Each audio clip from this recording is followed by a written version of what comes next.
So we're making pasta carbonara here tonight. We're using this really nice tagliatelle, which is exciting because they're double length, and I love a giant noodle. Hang on. Let me look at that one closely.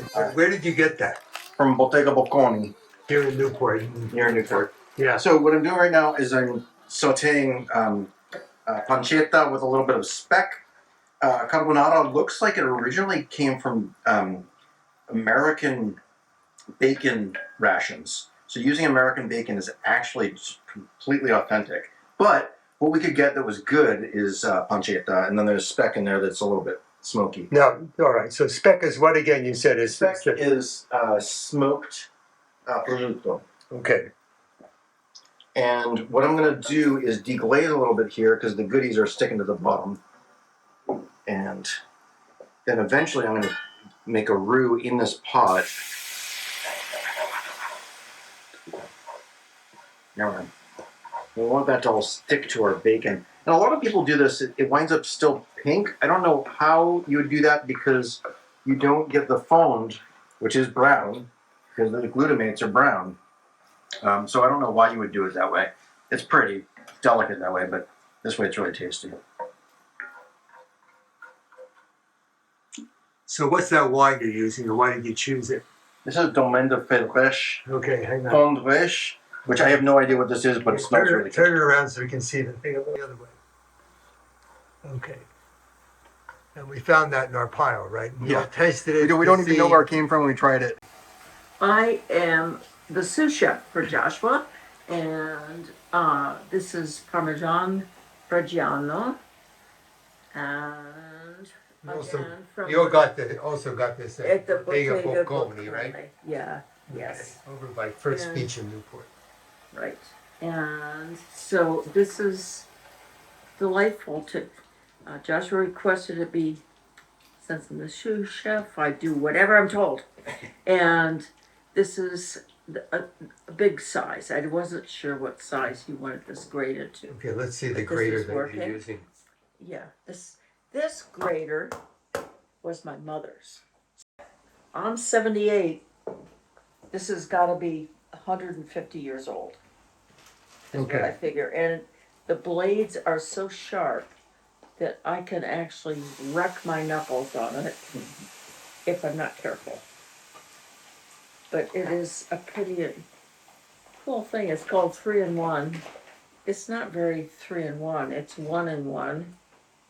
Lightning Shredder, it's called. And it has patent pending. I wonder if it's still Patent pending. pending. I hope the patent still isn't pending on that. I know, Yeah. poor guy. Or woman. So what's going on over here is I'm mixing some of this, some of the boiling water with starch and wine. So this stuff gets all good and sticky.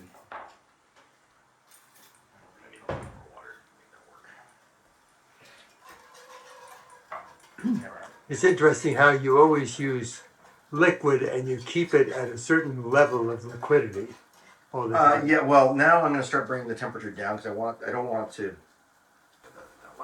All right, so now this is when carbonara starts getting really exciting. Because Centro de uova.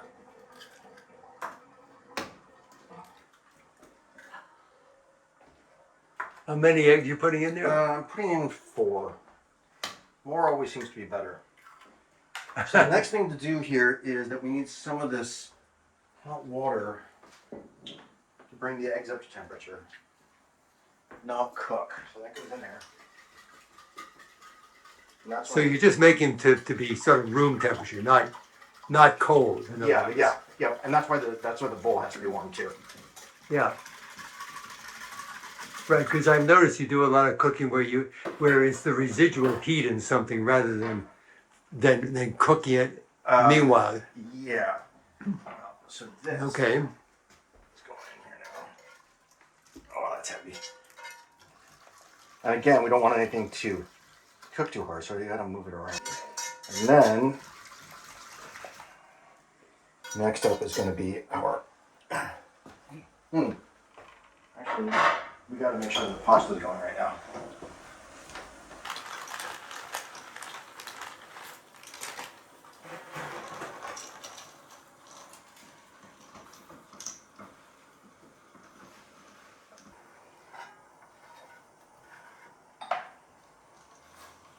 Yeah. Don't let it not burn. Alright, so, right. The stove's fantastic. So what is that you're putting in there? This is the cheese going in here, and it's all warm. So especially when the pasta goes in, this will melt. But it's already pretty warm. You keep it, that business about residual heat is important. Like you're planning that the heat of the pasta is going to melt the rest of the cheese. Yep. Rather than do it ahead of time and have it be, what happens if you do that? It doesn't stick to the pasta. It doesn't cook. Right. So a lot of it has to do with gradual and gentle heating. Yeah. And it's carbonara, which means that the carbone is the pepper. Oh yeah, it's not charcoal. Yeah, it's poetically charcoal. Okay. Nobody actually knows why it's called that. Some people say that it's carabiniere, No, Carabinieri. it's not. and It's, some people say that it has to do with people who are making charcoal. yes. But why would this particularly have to do with making charcoal? It has to do with the men in the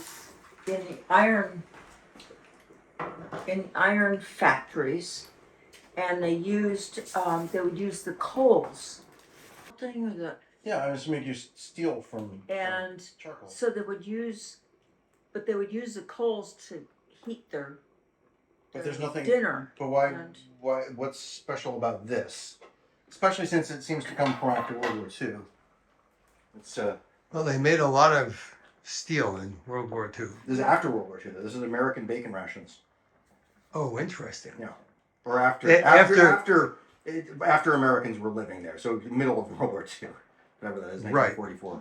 But it was made in Italy. Well, yeah. But with Americans, after Yes. Americans arrived. But Yep. I did hear that it was the workers who. But I think it's one of these things. It's like puttanesca. Is that there's lots of reasons that people say, and I go. Probably. Well, certainly Italians like very metaphorical names Yes. and very rich names. They each name tells a story about something, and then just like we're doing now, we're finding out what the story is, and I think that's part of the whole way of naming things in Italy. I'm gonna take some of the starch water. Oh yeah. Add this in over here because Again, you're kind of maintaining a moderate heat in these things, Yeah. right? Yep. And the pasta's cooking more slowly than I was expecting because it's so heavy. Yeah, And I don't want it to cool down. spaghettoni, right?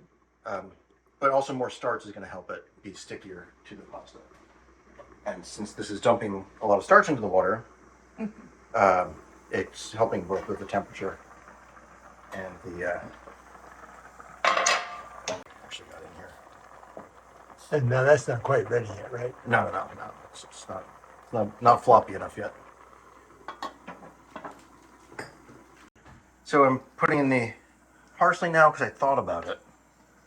And I usually put it in right at the end, and it's hard to get it all to work once the pasta's in there. And I only don't put it in earlier because out of a habit of not overcooking it in a hotter sauce, but this isn't that hot. So this way it'll be all more integrated into the whole pasta instead of winding up in clumps, which happens sometimes when I put it in after the pasta goes in. Yum. Okay, I'm gonna test the pasta because my intuition says it's time. Gotta be a done. Now, I'm gonna save some of the starch water for future use because you can see how dense it is. Because we didn't use a lot of. Do you have a Water. bowl? Do you have Yep. a bowl to catch? Yep. Okay. I'm just catching in a bowl under the colander.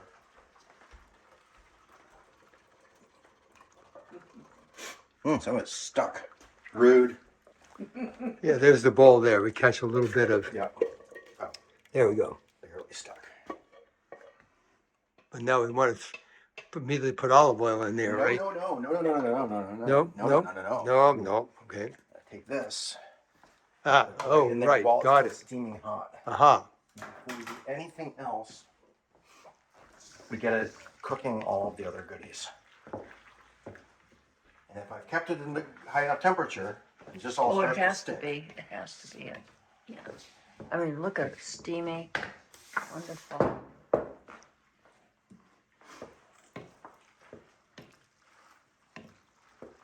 There we are. Now it's starting to stick. You can see those pieces of cheese are all getting small because they're all sticking to the starch instead of sticking to the pasta. It's all getting shiny all together. Shiny is good, huh? Yeah, it's because it's all sticking.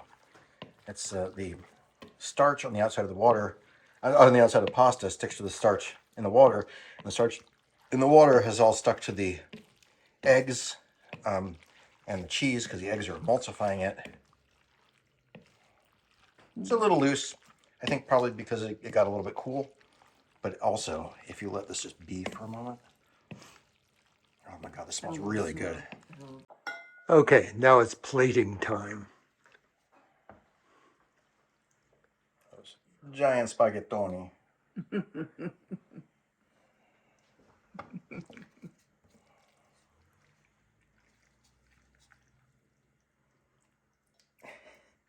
Get a little bit. It's important to get it a little bit everywhere in the kitchen. We're good at that here. Yeah. It's not my clothes if it isn't covered in food. No, I just changed my clothes because I threw a half a glass of wine on the front of me. So. Perfect. That's how you can tell.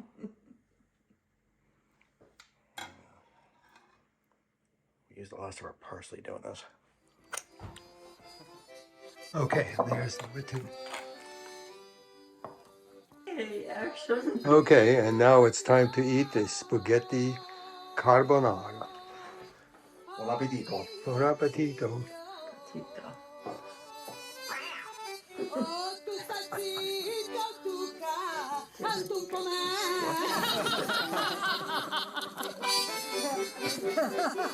Tu stai tu, canto un po' meglio.